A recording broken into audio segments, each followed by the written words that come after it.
Hi everyone, I'm so glad you're here today. We're going to have some fun playing with some blending tools, and we're going to make our own pearlized paper. Look at that. Isn't that beautiful? Hey Stampers, this is Dawn, and today we're going to make our own pearlized paper. This is the pearlized specialty paper in the January through June mini catalog for 2021, and it's so beautiful. Hopefully the camera's picking up all that shine on that paper, but we're going to turn all our colored cardstock into like a pearl luster of this paper like this. So let me show you the samples that I did. I used the Purple Posy, used the Costa Cabana, and then I used the Magenta Madness. Now these are using 3 of our sponging tools, but I'm going to bring in another one, which is our sponge brayer. So I'm going to give a demonstration on all 4 of these tools, and we're going to be using the Frost White Shimmer paint to make our pearlized paper. How easy is that? Okay, and then we're also going to be using our Seashell 3D embossing folder. This is what I use for the paper. Hopefully that's showing up on camera. It's so beautiful. But we're going to emboss that. So I'm going to go ahead and emboss this first to show you the sandwich to use with the 3D folders with the brand new Stampin' Cut and Emboss machine. Let's grab the machine. So this is our full-size Stampin' Cut and Emboss machine. There is also a mini, but the mini will not work with our folder that we're using today, which is the Seashells 3D embossing folder. It's too big. The mini platform is about 3 1/4 to 3 1/2 inches wide, so you can tell that this one's a lot bigger. So you're definitely going to use this. So this is the sandwich we're going to use today. We're going to use platform number 1. Then we're going to take our embossing folder, and I'm going to use the Purple Posy. Just going to slide the cardstock into the folder. Now remember, if you forget, no worries. Everything is written right here on the platform. So on the top piece, you have your cutting for your dies. Then the second image right here, it tells you right here, insert embossing folders. So the top one is the regular standard size embossing folder. And then like today, we're going to be using the 3D embossing folder. So the difference between those 2 folders, the 3D is a lot thicker than our regular embossing folder. So when you get one side by side, you can definitely tell there's a difference. Okay, so you're going to want to put your folder onto your platform. Then you're going to get your layer number 4. So it's number 1, then your 3D embossing folder with your cardstock, and then number 4. And you're going to send that through the machine. And that's going to turn out so beautiful. Look at that. Isn't that gorgeous? Can you see all the detail on those shells? Oh my gosh, I love it.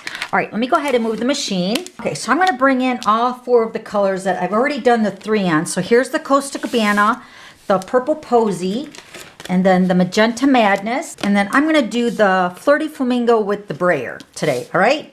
So let's start here explaining the tools that we're going to use today. So here is a package of our Stampin' sponges. You're going to get 3 full-size sponges in your package. And what I like to do is I like to cut them in half, and then I cut them in half again. So you're actually getting 4 sponges for the 1 full-size sponge. You can actually cut them smaller if you like, but I find that this size is perfect. So I designate each sponge for each color because these are so inexpensive. Plus you're getting so many cuts for 1 package. So like I would make a color for the Purple Posy, I would make a color for the Costa Cabana, you get the idea. And then I would also staple a color like a circle or a square or something on here. I haven't done it yet because this is one that's designated for the shimmer paint. So you just staple that onto there, and then that makes like a little holder. You've probably seen some of my videos where I've got sponges that I'm holding them on the end. That's what that is. Okay, so they're just cardstock. Okay, so then the next one we're going to do is the sponge daubers. Now these come 5 to a pack. They look like this. Now these are nice because you're not actually using your hands, you're going to be using your finger. So they fit on the end of your finger, and these sponges will give you a totally different look because they're really tightly made. So they're not like a sponge, like this is almost like a sea sponge, I guess. This one's a little bit tighter, so you're going to get more of a darker application with the sponge dauber, all right?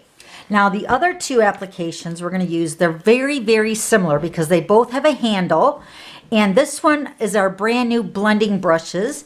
They come like this in a pack of 3. These are in the mini catalog. And let me show you here. So you got all these bristles here. Now, when I use this for my sample, when I show you guys my demonstration, I'm going to explain something on when you clean these because they will get hard. And I haven't found that to be with the stamping sponges or the sponge daubers. Okay, so but you want to clean these off as soon as you can after you use them. Okay, so then the sponge brayer, they are circular, they're removable. I believe they come 3 sponges with 1 handle in your package.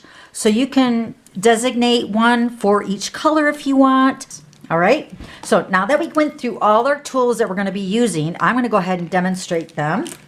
First, I'm going to go ahead and bring in my Stampin' Block. This is Block E. I'm going to be using this shimmer paint.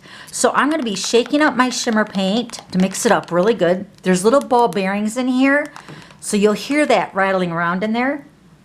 Now with my demonstration, I'm not going to color the whole piece, but I just want to show you the difference in how each of the tools work.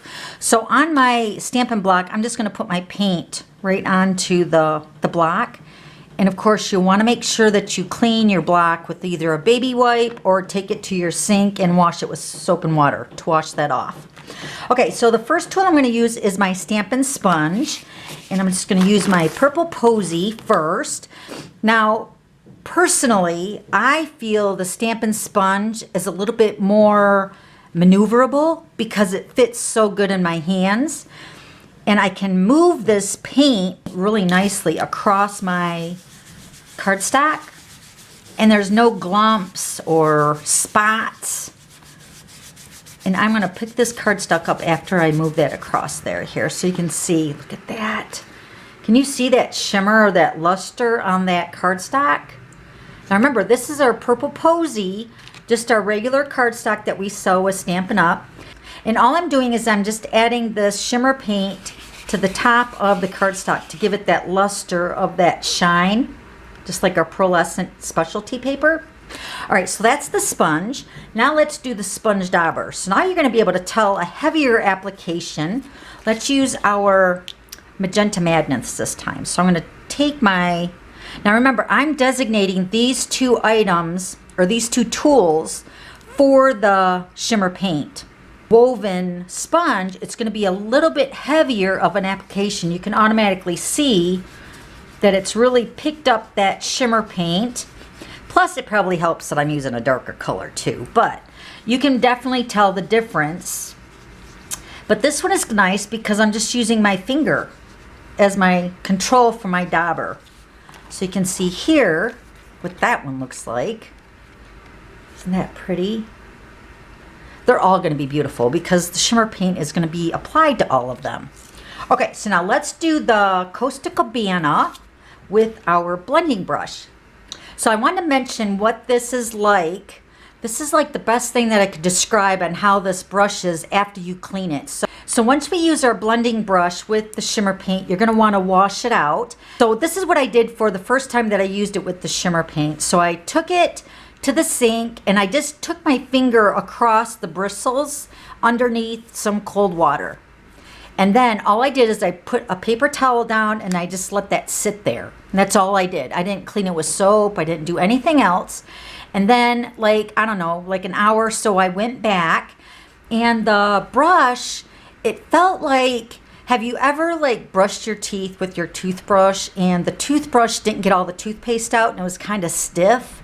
And then all you did was either run it under water or just took your finger across your toothbrush to kind of break up those bristles. And that's exactly what I did for my blending brush. I just ran my finger across it and it opened it up. All the bristles, they weren't like bunched up together, and it just returned it right back to the same form of the brush. Okay, but you definitely want to wash it out at least with water just for a couple minutes to make sure it gets cleaned out. Now, one thing with your blending brush, it's going to be a lighter application, just like the Brayer. So you can see, hopefully you can see right where the paint is on my brush. And I'm going to start applying that onto the the design. Grab some more here. So I can really show you a good application. So this one I just feel like gets a lighter application, but of course it goes on smooth, really nice and beautiful. So there's the Costa Cabana with the blending brush.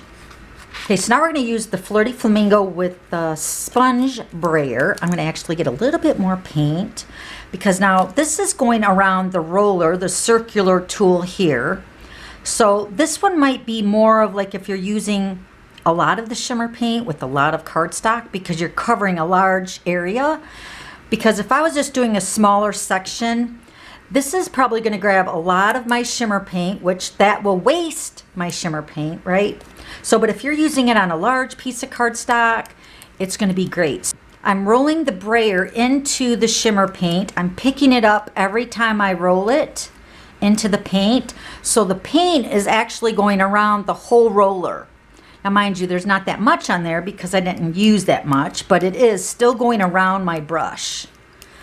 Okay, so now the way I'm applying the shimmer paint to my brayer, that is the way I'm going to apply it to my piece of cardstock. So I'm going to roll it out and I'm going to pick it up. Now you can go over, I'm going to pull it towards myself here. So you can see it's more of a larger section because like I said, you're going around the whole brush. So you're actually covering a larger section of your cardstock. Whereas your sponge dauber is more of like a concentrated area. Your sponge, you can pretty much go all over. But your brayer is if you got a lot of areas to cover, this is like probably the best tool to use with that. Okay, so there's your brayer, what that looks like. And you can keep blending that out. You have some wiggle room, not much, but you can still manipulate that around with your brush. Okay, so there's that one.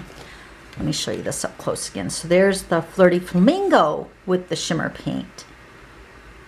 Isn't it beautiful? So those are actually 4 different types of tools that we sell here at Stampin' Up, and any of them will work perfectly. But I just want to kind of give you a demonstration on each one of them. And then you can make your best decision on which one you want to kind of start with. Okay, so let me show you all the colors again. So here's the purple posy. This is using the Stampin' Sponge, remember? Then we have the Magenta Madness. This was the one that we used the sponge dauber.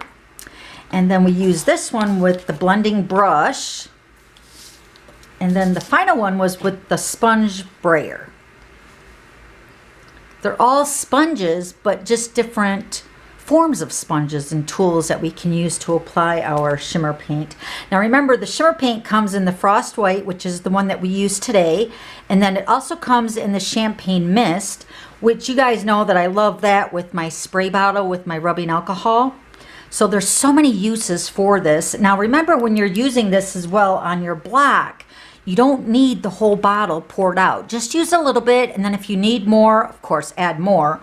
But I wouldn't want you to waste the whole bottle in one application. You just need a couple drops of it.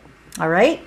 So, hey, if you have any questions about today's little test run, let me know. That's what I'm here for. And then also, don't forget to subscribe to my YouTube channel. If you like these kind of videos, let me know with a thumbs up or a comment down below.